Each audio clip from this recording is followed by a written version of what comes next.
और बड़ा सपना देख लिया है ना तो अपने आप को उसमें पूरा झोंक दो। सोचो कि अब लाइफ में और कुछ नहीं है, जब तक ये नहीं करूंगी ना, ये करूंगा नहीं ना, तब तक कुछ नहीं होने वाला मेरा, ना मेरा ना किसी और।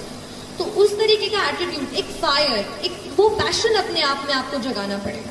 That passion will drive you and that passion will take you places. 2-4 line ही है कि डर मुझे भी लगता था फासला देखकर, डर मुझे भी लगता था फासला देखकर, पर मैं बढ़ता गया रास्ता देखकर। डर मुझे भी लगता था फासला देखकर, पर मैं बढ़ता गया रास्ता देखकर। खुद ब खुद मेरे नजदीक आती गई, खुद ब खुद मेरे नजदीक आती गई, मेरी मंजिल मेरा हौसला देखकर, मेरी मंजिल मेरा हौसला देखकर। तो आप अपना हौसला बुलंद कीजिए, बड़ा सपना देखिए, बड़ा सपना देखने से डरिए मत, लेकिन जितना बड़ा आपने सपना देखा है उतनी ही बड़ी मेहनत करेंगे तो आप यहाँ आएंगे और फिर मुझे जरूर बुलाएंगे, है ना। चलिए, थैंक यू सो मच। हम आप सब लड़का लड़की से कहना चाहेंगे कि अभी वक्त है, अभी सर झुका के पढ़ लीजिए। वादा है आपसे कि जिला में सबसे ऊंचा सर आपका होगा, लेकिन अगर अभी आप सोचिएगा आराम करने के लिए, पूरी जिंदगी आपको तकलीफ उठानी पड़ेगी। अगर आज आप किताबों के दीवाने हो गए ना, तो कल दुनिया आपकी दीवानी हो जाएगी। किसी ड्रीम गर्ल के लिए ना अपने माँ बाप के ड्रीम को कभी नहीं छोड़ना चाहिए। आप लोग जो सोचते हैं ना इधर उधर, वो खुशी तो आप लोगों ने कभी देखा ही नहीं। कोई स्टूडेंट अभी तक खुशी नहीं देखा। हम आपको व्यक्तिगत बताते हैं। देखिए, खुशी कब मिलेगी आपको? जिस दिन आपको जॉब मिलेगा ना, और जो पहली सैलरी मिलेगी वो भी नहीं खुशी है। जब आप अपनी पहली सैलरी ले जाके अपनी माँ के हाथों में देंगे ना, तो आपकी आंखों में आंसू होगा। आप याद करेंगे कि जिस माँ की उंगलियों को पकड़कर हमने चलना सीखा, आज उसको हमने अपनी पहली कमाई दिया है। और जब कमाने लगेंगे ना, तब समझ में आएगा कि लाखों रुपए की अहमियत कुछ नहीं है, वो 1 रुपए के आगे जब माँ स्कूल जाते वक्त दिया करती थी। और गौर से देखा करो अपने माँ बाप के आंखों में, ये वो आईने होते हैं जिसमें बच्चे कभी बूढ़े नहीं होते। देखिए, जीवन में ना अपने अंदर से अहंकार बिल्कुल निकाल दीजिएगा। अहंकार बहुत ही खराब चीज है। कहते हैं कि अहंकार में इंसान को इंसान नहीं दिखता, छत पे चढ़ जाओ तो खुद का मकान नहीं दिखता।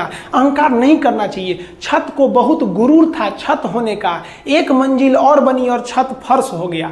अहंकार कभी नहीं कीजिएगा। तूफान ज्यादा होती है तो कश्ती डूब जाती है, और घमंड ज्यादा हो जाती है तो हस्ती डूब जाती है। जिस दिन आपको घमंड होने लगे ना अपने आप के ऊपर कि हम बहुत बड़े हो गए हैं, हम बहुत पढ़ लिए हैं, हम बहुत सक्सेसफुल मैन हो गए, हम बहुत बड़े बिजनेसमैन, हम बहुत, मतलब जिस दिन आपको घमंड हो गया ना, उस दिन आप शमशान घाट में जाके देखिएगा, आपसे नायाब लोग, आपसे अच्छे लोग वहां खाक बन गए। दुनिया में ना किसी से जलन नहीं रखनी चाहिए। देखिए, माचिस जो होता है ना दूसरे को जला देता है, लेकिन कभी माचिस को देखें वो खुद को भी जला लेता है। अतः अगर आप दूसरे की बुराई करेंगे, दूसरे के पीछे रहेंगे ना, तो इसमें आपका लॉस होगा। और अगर आपकी कोई बुराई कर रहा है ना, तो आपको खुश होना चाहिए कि आप आगे बढ़ रहे हैं। बुराई उसी का लोग करते हैं जो आगे बढ़ रहा होता है। जो पहले गिरा हुआ है उसकी लोग क्या बुराई करेंगे। और जब भी आपकी कोई बुराई करे तो आप उसे सहज स्वीकार करें, और आप उसे प्रूव मत कीजिए कि हम ये नहीं हैं। हम लोग गलती क्या करते हैं स्टूडेंट लोग, कि प्रूव करने लगते हैं। नहीं, आपको अपने आप को इंप्रूव करना है। अगर कोई गलती हो गई है, आपको कोई बुराई कर रहा है, तो आप उसको सहज स्वीकार कीजिए। जिस दिन आपके अंदर अपनी बुराई सुनने की क्षमता आ गई, यकीन मानिए आप सफलता के दहलीज पे अपनी पहली कदम रख दिए उसी दिन। लोहा जो होता है ना, उसे कोई नहीं तोड़ सकता है, लेकिन उसी लोहे के अंदर का जो जंग लग जाता है ना, धीरे धीरे दीमक की तरह उस लोहे को खदड़ते जाता है। इसलिए अपने अंदर अहंकार को मत लाने दीजिएगा। लोग कहते हैं ना कि अहंकार बुरा है। जीवन में हम जो अनुभव किए हैं, अहंकार से भी खराब चीज होता है गुस्सा।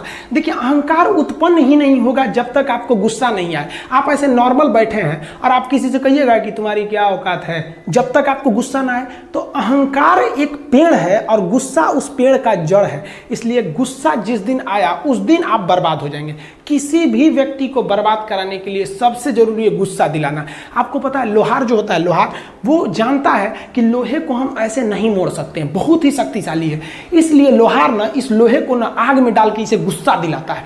जब ये गुस्से से लाल हो जाता है ना, तो जहां गुस्सा आया आप अपनी ताकत खो देते हैं, और ये लोहा अपनी ताकत खो देता है, और एक मामूली हथौड़े के चोट से लोहा मुड़ जाता है। तो जिस दिन आपको गुस्सा आ गया, समझ जाइए कि आप अपनी ताकत खो रहे हैं। जब हम जन्म लेते हैं तो जन्म से ही हमारी जीभ रहती है, और मरने तक हमारे साथ जीभ रहती है, क्योंकि वो बहुत ही नरम रहती है। उसे गुस्सा वो बहुत हार्ड नहीं होती है। लेकिन जन्म लेने के बाद दांत आता है, और दांत काफी कड़ा होता है, और